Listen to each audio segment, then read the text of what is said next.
तो इमेजिन कीजिए एक ऐसी जगह जहां आपका सारा लॉजिक, आपकी सारी समझदारी अचानक से जवाब दे दे। आज के इस विश्लेषण में हम बात करने वाले हैं गंगा किनारे बसे एक गांव की ऐसी ही एक रोंगटे खड़े कर देने वाली कहानी के बारे में। ये सिर्फ कोई आम डरावनी कहानी नहीं है, ये उस खौफ के बारे में है जो तब पैदा होता है जब हमारी जानी मानी दुनिया अचानक एक भयानक और अलौकिक रूप ले लेती है। तो चलिए बिना देर किए सीधे इस रहस्यमयी नदी के पानी में उतरते हैं। लालटेन का पीछा मत करना। हमारे आज के इस विश्लेषण की शुरुआत इसी एक बेहद खौफनाक चेतावनी से होती है। ये शब्द रघु नाम के एक मछुआरे के हैं। अब आप सोच रहे होंगे कि आखिर उस शांत सी नदी पर उस रात ऐसा क्या हुआ था। ऐसा क्या देखा रघु ने जिसने इस निडर और बहादुर मछुआरे को इस कदर अंदर तक तोड़ दिया कि रातों रात, जी हां, सिर्फ एक रात में उसके सारे बाल पूरी तरह से सफेद हो गए। ये कोई मामूली सदमा तो बिल्कुल नहीं था। इस रहस्य को समझने के लिए हमें उस रात की शुरुआत में चलना होगा। लेकिन रघु के उस डर को समझने से पहले हमें रामपुर गांव के माहौल को समझना होगा। सोर्स टेक्स्ट हमें बताता है कि रामपुर कोई आम गांव नहीं था। रात होते ही वहां के लोग नदी के पास जाने के नाम से भी कांपते थे। और इसका कारण एक बेहद घना, रहस्यमयी सफेद कोहरा और उस कोहरे के बीच से झांकती एक पीली लालटेन की रोशनी। वहां की स्थानीय लोक कथाओं में एक बात बहुत गहराई से बैठी हुई थी कि जो भी उस लालटेन की पीली रोशनी का पीछा करते हुए उस घने कोहरे में जाता है ना, वो इंसान फिर कभी लौटकर वापस नहीं आता। अब दिलचस्प बात यह है कि हमारा मेन कैरेक्टर यानी रघु बाकी गांव वालों से बिल्कुल अलग था। जहां एक तरफ पूरा गांव उस कोहरे और लालटेन को एक जानलेवा अलौकिक खतरे की तरह देखता था, वहीं रघु एक पक्का अविश्वासी था। उसके लिए भूत प्रेत की बातें सिर्फ और सिर्फ बकवास थीं। उसके लिए वो नदी किसी डर की जगह नहीं, बल्कि उसकी रोजमर्रा की काम करने की जगह थी, जहां से वो अपनी रोजी रोटी कमाता था।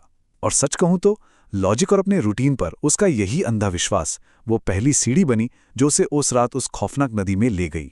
तो चलिए देखते हैं कि यह सब शुरू कैसे हुआ। शुरुआत बिल्कुल एक आम रात की तरह होती है जब रघु अपनी नाव लेकर निकलता है। लेकिन अचानक से आसमान में पूरी तरह अंधेरा छा जाता है और हवा ऐसी हो जाती है जैसे बर्फ।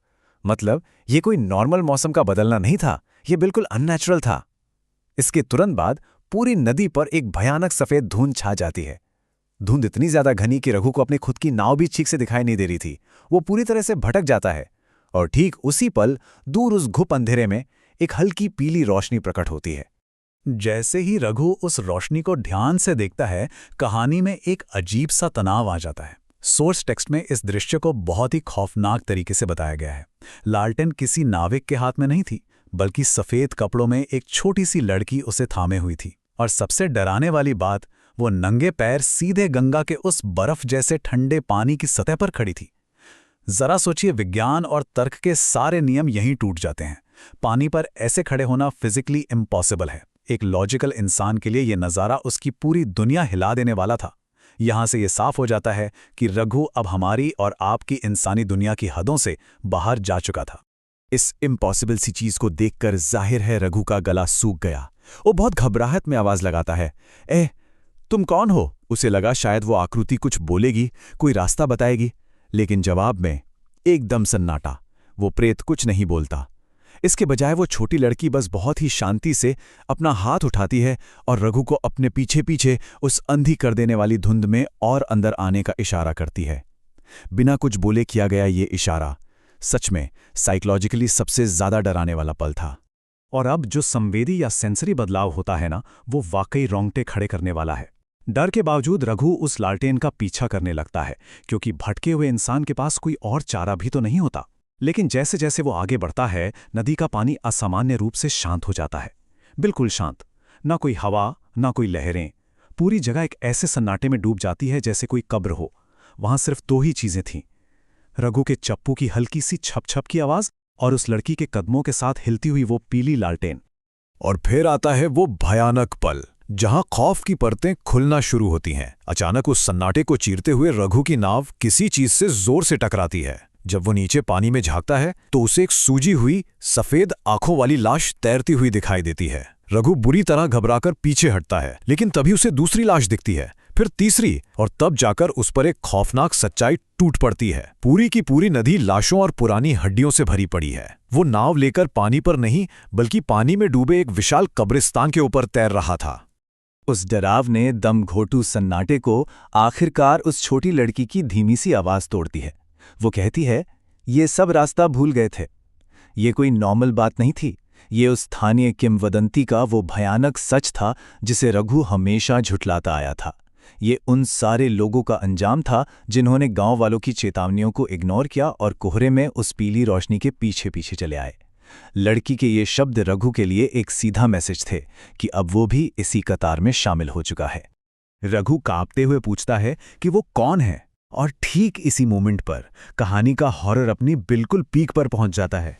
जब वो लड़की रघु की तरफ मुड़ती है तो उसका असली चेहरा सामने आता है। उसकी आंखें थी ही नहीं, उनकी जगह बस काले, गहरे और खाली गड्ढे थे, और उसके होठों से लगातार नदी का पानी टपक रहा था, जो उस बात का बहुत ही डरावना सबूत था कि वो डूबकर मरी थी। ये नज़ारा इस बात की पक्की मोहर था कि रघु अब किसी प्राकृतिक चीज से नहीं बल्कि सीधे सीधे मौत से आंखें मिला रहा था। उस भयानक चेहरे को देखकर और उसकी फुसफुसाहट सुनकर कि मैं भी घर जाना चाहती थी, रघु के दिमाग में अचानक गांव की एक बहुत पुरानी कहानी बिजली की तरह कौंधती है। सालों पहले गांव की ही एक छोटी बच्ची उस नदी में डूब गई थी और कहते हैं कि उसका शरीर कभी वापस नहीं मिला। हमारे उस अविश्वासी मछुआरे को अब जाकर ये पूरी तरह से रियलाइज होता है कि जो कहानियां उसे हमेशा से सिर्फ एक अंधविश्वास लगती थी, वो 100% सच थीं। वो उसी बच्ची की बेचैन आत्मा के बिछाए जाल में बुरी तरह फंस चुका था। जब रघु उस लड़की से पूछता है कि क्या वो वही बच्ची है, तो वो एक बेहद खौफनाक और ठंडी मुस्कान के साथ जवाब देती है, अब तुम भी रास्ता नहीं ढूंढ पाओगे। इस एक धमकी और उस मुस्कान के साथ वो जाल पूरी तरह से कस जाता है। ये वो पॉइंट है जहां रघु के बचने की जो भी थोड़ी बहुत उम्मीद थी वो खत्म हो जाती है। कहानी के सबसे तनावपूर्ण क्लाइमैक्स में शिकार को साफ साफ बता दिया जाता है कि उसका खेल अब खत्म हो चुका है। यहां से स्थिति इतनी तेजी से और भयानक रूप से बिगड़ती है कि आप सोच भी नहीं सकते। एकदम से वो लालटेन बुझ जाती है। जो सफ़ेद कोहरा था वो पूरी तरह गहरा काला पड़ जाता है, और तभी पानी के अंदर से दर्जनों सड़े गले हाथ बाहर निकलते हैं और रघु की नाव को नीचे की तरफ खींचने लगते हैं। रघु को तब एहसास होता है कि वो अब सिर्फ नदी में नहीं है, वो उस पुराने डूबे हुए घाट के ठीक ऊपर है जहां बरसों पहले एक बहुत बड़ी नाव दुर्घटना हुई थी, और वे सारे मारे गए लोग अब उसे अपने साथ उस काली गहराई में खींचने के लिए जाग चुके थे। चारों तरफ उस घने अंधेरे में सिर्फ और सिर्फ चमकती हुई सफ़ेद आंखें दिख रही थीं, और उसी बीच उस लड़की की आवाज़ गूंजती है, तुम्हें भी घर छोड़ दूं? ये सिर्फ एक सवाल नहीं था दोस्तों, ये एक सीधा सीधा मजाक था, एक ताना था जो उस आत्मा ने अपने शिकार पर कसा था। इस एक वाक्य ने रघु के बचे खुचे दिमागी संतुलन की धज्जियां उड़ा दीं। वो अपनी बर्दाश्त की बिल्कुल आखिरी सीमा पार कर चुका था। अब ऐसे खौफनाक हालात में एक इंसान आखिर क्या ही करेगा? वो बस अपनी जान बचाने की सबसे बेसिक इंस्टिंक्ट यानी प्राइमल सर्वाइवल का सहारा लेता है। रघु उस नाव को वहीं छोड़ता है और सीधे उस बर्फीले, अंधेरे और लाशों से भरे पानी में छलांग लगा देता है। वो ये नहीं सोचता कि उस पानी के अंदर क्या है या क्या हो सकता है, उसे बस उस पुराने घाट और उस प्रेत से दूर जाना था। वो तब तक पागलों की तरह उस अंधेरे में तैरता रहता है जब तक कि वो पूरी तरह से अपनी सुध-बुध खोकर बेहोश नहीं हो जाता।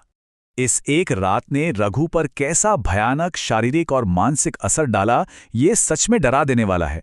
एक तरफ हमारे पास वो इंसान है जो रात को नदी पर गया था, एकदम कॉन्फिडेंट, लॉजिकल और प्रैक्टिकल मछुआरा जिसे भूतों से कोई डर नहीं लगता था, और दूसरी तरफ वो इंसान है जो अगली सुबह गांव वालों को नदी किनारे पड़ा मिला, बेहोश, दिमागी तौर पर पूरी तरह से टूट चुका, और सबसे हैरान करने वाली बात, रातों रात उसके सिर के सारे बाल बर्फ की तरह सफ़ेद हो चुके थे। ये साइकोलॉजिकल और फिजिकल बदलाव इस बात का सबसे बड़ा सबूत है कि उसने उस रात किस लेवल का खौफ झेला था। रघु तो खैर किसी तरह बच गया, लेकिन क्या ये कहानी यहीं खत्म होती है? बिल्कुल नहीं। सोर्स टेक्स्ट हमें एक बहुत ही डरावनी और बेचैन कर देने वाली सच्चाई के साथ छोड़ देता है। अगली ही रात नदी पर वो घना सफ़ेद कोहरा फिर से छा जाता है, और दूर उस अंधेरे में, जी हाँ, वो छोटी पीली लालटेन फिर से जल उठती है। ये साफ दिखाता है कि प्रकृति और इन अलौकिक शक्तियों का ये खौफनाक चक्र लगातार जारी है। उन्हें इस बात से रत्ती भर भी फर्क नहीं पड़ता कि एक इंसान बच निकला है, जाल अभी भी बिछा हुआ है और वो हमेशा वहीं रहेगा। और ये बात हमें हमारे आज के इस विश्लेषण के सबसे बड़े और गहरे सवाल पर लाकर खड़ा कर देती है। क्या कोहरे में जलती वो लालटेन बस अपने अगले शिकार का इंतजार कर रही है? क्या वो किसी ऐसे ही अगले अविश्वासी की राह देख रही है जो पीढ़ियों से चली आ रही इन स्थानीय चेतावनियों को अपने ओवर कॉन्फिडेंस में अनसुना कर देगा? ये कहानी हमें बहुत कुछ सिखाती है, खासकर ये कि प्रकृति के अज्ञात और डरावने तत्वों के सामने हमारा लॉजिक हर बार काम नहीं आता, और कभी-कभी चेतावनियों को अनसुना करना हमारी सबसे बड़ी भूल साबित हो सकती है। तो अगली बार जब आप किसी शांत, कोहरे वाली जगह से गुजरें, तो ये कहानी आपको जरूर याद आएगी।